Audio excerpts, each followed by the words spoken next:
అందరికీ hi, welcome to uncle kitchen zone 2024. నేను మీ అంజద్. ఈరోజు అయితే సూపర్గా ఉండే పలావ్ అండి.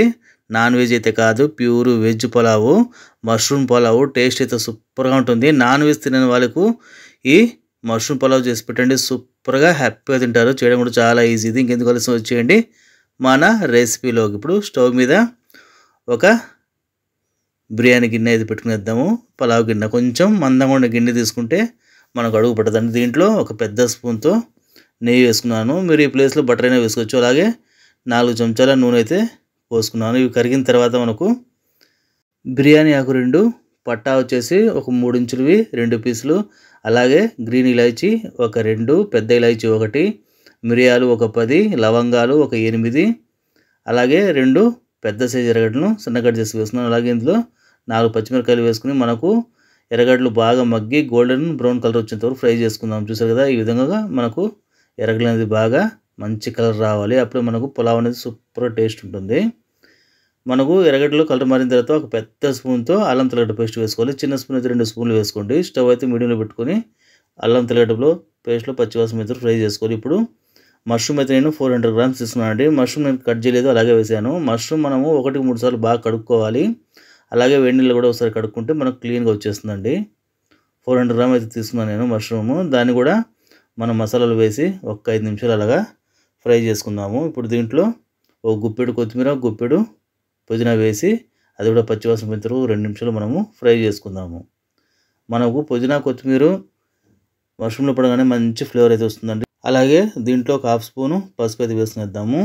పసుపు మొత్తం మనం మష్రూమ్లోకి బాగా పట్టేలాగా మనము కలుపుకోవాలండి. మనకు అడుగు పడుతుంది అంటే స్టవ్ను లోటు మీడియంలో పెట్టుకోండి. అలాగే కొద్దిగా ఉప్పు అయితే వేసాను. మళ్ళీ ఉప్పు అనేది వేయాలి. మనం జస్ట్ ఒక 1/2 స్పూన్ ఉప్పు వేసి మొత్తం మష్రూమ్ పట్టేలాగా బాగా కలుపుకోవాలి. చూసారు కదా, మనకు అక్కడక్కడ అల్లం తెల్లగడ్డ పేస్ట్ వేసాం కదా, అడుగు పట్టినట్లుగా ఉంది. ఇప్పుడు మొత్తం బాగా కలిపేసి దీంట్లోనే ఒక పెద్ద సైజు టమాటాలని చిన్న చిన్న ముక్కలు కట్ చేసి వేసుకోవాలి. టమాటాలు కూడా మనకు బాగా పచ్చివాసన పోయి మగ్గిపోవాలి. అప్పుడే మనకు పులావ్లో టేస్ట్ చాలా బాగా వస్తుందండి. ఇది కూడా ఒక 2 నుంచి 3 నిమిషాలు మనము బాగా ఫ్రై చేసుకోవాలి. టమాటాలు వేసిన తర్వాత గిన్నెలో అయితే మనం మష్రూమ్ బాగా 4 పక్కల కలుపుకోవాలి. ఇప్పుడు ఒక 5 నిమిషాలు అయితే మనము స్టవ్ని మూసి పెట్టేద్దాము. 5 నిమిషాల తర్వాత చూసారు కదా, మష్రూమ్ నుంచి కూడా నీళ్ళు వచ్చాయి, అలాగే టమాటాల నుంచి నీళ్ళు వచ్చాయి. కాబట్టి బాగా మనకు ఒక 30-40% ఇక్కడే మనకు మష్రూమ్ అనేది బాగా ఫ్రై అయిపోయి ఉంటుంది. గిన్నెలో అయితే మనం 4 పక్కల కలుపుకోవాలి. మష్రూము మనకు ఉడికే కొద్దిగా షింక్ అవుతుందండి, అందుకే నేను కట్ చేయలేదు. కట్ చేసామంటే మరి చిన్నగా అయిపోతాయి. పూర్తిగా అలాగే వేసేసాను. ఇప్పుడు కలుపుకున్న తర్వాత మళ్ళీ ఒక 5 నిమిషాలతో మూసి పెట్టేద్దాం. మనం స్టవ్ అయితే నేను లోటు మీడియం ఫ్లేమ్లో పెట్టాను. 5 నిమిషాల తర్వాత మన మసాలాలో మష్రూమ్ అనేది బాగా ఉడుకుతుందండి. చూసారు కదా, మనకు మష్రూమ్స్ కూడా బాగా షింక్ అయిపోయాయి. ఇప్పుడు పొడి మసాలాలు వేసుకుందామండి. 1 స్పూన్ కారము, 1 స్పూన్ ధనియాల పొడి వేసాను. కొంచెం స్పైసీగా తినాలైతే ఒక 2 స్పూన్లు వేసుకోవచ్చు. నేను ఇంతకుముందు పచ్చిమిరపకాయలు వేసాను కదా, దాని ఫ్లేవర్ దాని టేస్ట్ కూడా మనకు పులావ్లో వచ్చేసింది. కాబట్టి కారం అనేది 1 స్పూన్ వేసాను. మనం పొడి మసాలాలు వేసిన తర్వాత జస్ట్ ఒక 2 నిమిషాలు మాత్రమే దీన్ని బాగా కలుపుకోవాలి, లేదంటే మనకు మాడు వాసన వచ్చేస్తుంది.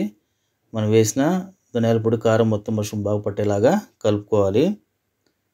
చూసారు కదా, మనకు మష్రూమ్ ఉడికే కొద్దీ సైజ్ అయితే తగ్గిపోయింది. ఇప్పుడు మనకు ఎసరైతే వేసుకునేద్దామండి.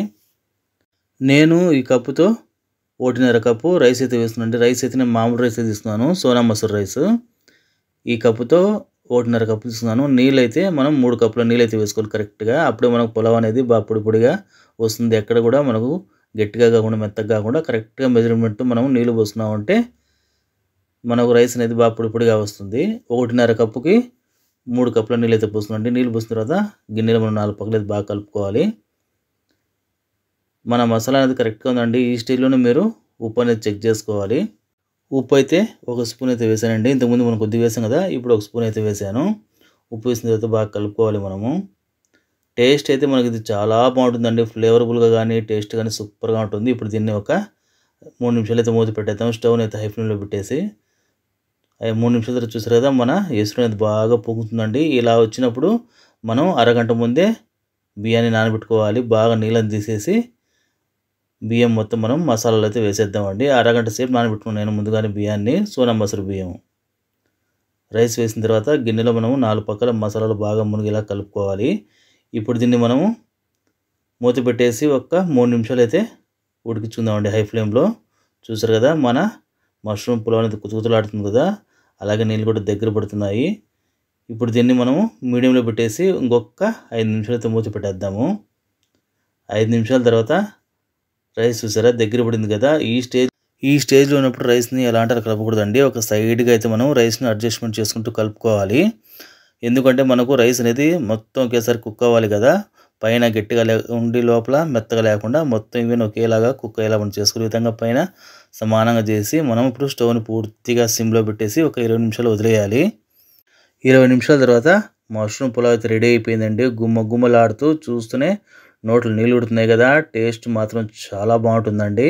మనకు మష్రూమ్లో ఎక్కువ మసాలా పట్టకపోయినా కూడా రైస్లో ఆ ఫ్లేవర్ అనేది బాగా మనకు పడుతుందండి. టేస్ట్ కూడా సూపర్గా ఉంటుంది. చూసారు కదా పర్ఫెక్ట్గా కుక్కింది మనకు. రైస్ కూడా పొడిగా. ఇప్పుడు దీని అయితే ప్లేటింగ్ చేసేద్దాము. మష్రూమ్ కూడా బాగా ఉడికింది మనకు. దీని కాంబినేషన్ అయితే నేను చికెన్ ఫ్రై తీసుకున్నాను. మీరు ఇక్కడ పెరుగు రైతా అనేది తీసుకోవచ్చు, పుదీనా చట్నీ అనేది తీసుకోవచ్చు. టేస్ట్ మాత్రం సూపర్గా ఉంటుంది. వెజ్ ప్రియులకు అయితే చాలా బాగా నచ్చుతుందండి. మీకు నచ్చితే లైక్ చేయండి, సబ్స్క్రైబ్ చేయండి, షేర్ చేయండి. Thanks for watching me friends.